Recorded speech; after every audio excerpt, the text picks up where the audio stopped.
knocked in 3. He has 11 base hits in 25 trips to the plate. He had 3 triples in one game once. I mean, there's not many major leaguers that are doing that. He led the National League in batting 4 years in the 60s. He had 12 Gold Gloves in a row. That's the most in the outfield, tied with Mays. He was MVP of the league in 1966. MVP of the '71 World Series, where he played all out. The greatest right fielder in the game of baseball, Roberto Clemente. 16 All-Star games. You see him run, you see him hit, and you could just tell he had a swagger. The way he moved, and when he would run, the helmet would fly off. There was something about him, it was magical. Once you see him, you're hooked.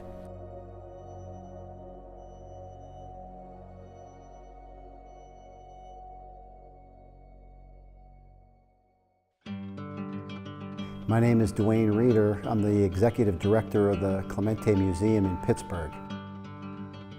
I came from the mountains north of Pittsburgh.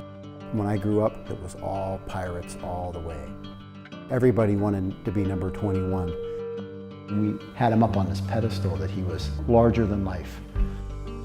We couldn't barely get to the stadium. We were just far enough out of town that we could only come every once in a while and see Roberto play. So when I get to walk into Ford Field for the very first time, it's like the whole experience. It's the look and the noise and the smell. It's like out-of-body experience. I was standing on the rail and I was calling his name. Some of the other guys ran by and Roberto came over. He loved to do things for kids. He would sign till the last kid got a signature. Clemente just really was all about helping people and helping kids and leaving an impression, because he knew that that would inspire that next generation then to be like that themselves. Everybody said it, and they want Bobby to get that big number 3,000.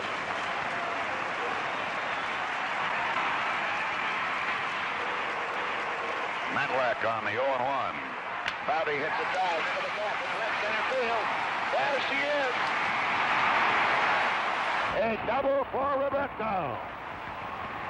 To get 3,000 hits, exactly 3,000 hits, that's kind of like the exclamation point. That kind of locks in the love for Roberto Clemente that the Pittsburgh people have here. Another plane crash last night. A 4-engine DC-7 loaded with supplies for Nicaraguan earthquake victims fell into the ocean after takeoff from San Juan, Puerto Rico. Among 5 persons aboard, Pittsburgh Pirates baseball superstar Roberto Clemente. I just remember it being a kind of a cold, crappy day. One of the saddest days in my life. I was just walking around outside by myself thinking, there's no way he could be dead. He's got to be alive. He's got to come out of that water. He's going to be swimming out. He's going to be standing on the shore, flexing his muscles, and then it never happened. We just couldn't believe that a superhero like Roberto Clemente would die in a little plane crash. So here we have one of the propellers from the plane that Roberto Clemente died in. This piece was found at the bottom of the ocean back in '72. The earthquake in Nicaragua hits on December 23rd. Roberto's coaching the San Juan Senators, and he had just been in Nicaragua coaching the Puerto Rican baseball team. And so he made friends over there. He met all these poor kids. So he thought, I have to get this stuff to those people that he met. That's why he was so hell-bent on going on that plane. There was a largeness about Clemente's persona that transcended baseball. Not only was he a great player, obviously, but one of the good people who was using his stature and his celebrity to help the people from which he had come. And the plane went down, it's so sudden, it's over so immediately. We're sitting here in the middle of the Clemente Museum. Kind of built this museum almost by myself, with helps of, friends and relatives. We started it just as a collection of photographs. It's an archive for 10 years, and then it kind of started growing. And I become friends with Vera Clemente. In 2006, when she asked me to host the Clemente family party here, I was honored. During that party, she said, hey, Duane, it's more than an archive now. It's like a museum here. So I thought, wow, how cool would that be to be the Clemente Museum? I just wanted to do something more for Roberto than anybody else out there was doing. Everybody wants to collect something from when they were a child. These were the things that I loved. Clemente's baseball cards and his memorabilia. And now I'm surrounded by it. When you come to this building, people right away are like identifying with their youth. It just kind of grew, and now I can't stop. I mean, I can't wait to get up every morning and get down here, start looking for a new negative or start getting an auction catalog and seeing if there's anything Clemente out there that I can either buy or trade for or acquire somehow, no matter what it takes. You know, Clemente is the icon of Pittsburgh. You can talk about all the Steelers in the world, but down deep, Roberto is the grace note of Pittsburgh. He's the most beautiful athlete who's ever played here. He was grace in motion, you know, he was our Willie Mays. The guys who played with him, Manny Sanguillen, for them to come in and talk to you, to look you in the eyes and say, yeah, this is what Clemente was like, is incredible. He was the greatest ball player I ever seen play, plus he's a great person too. He treats people like a human being. He loves people. That's the way Roberto Clemente was. That's why we're doing this. It's not that he got 3,000 hits. It's the person that he was. When Anthony Rizzo came here, he said, Dwayne, I want to win the Clemente Award, and he did. The Clemente Award is given to the best humanitarian in the league.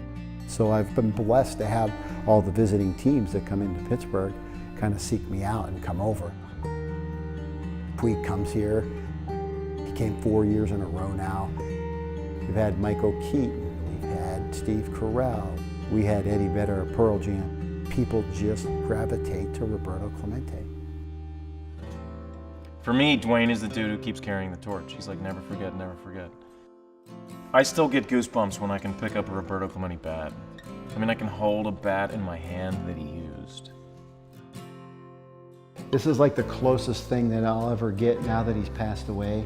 You know, you can't shake his hand, you can't have a conversation with him, but you can feel something he held in his hands.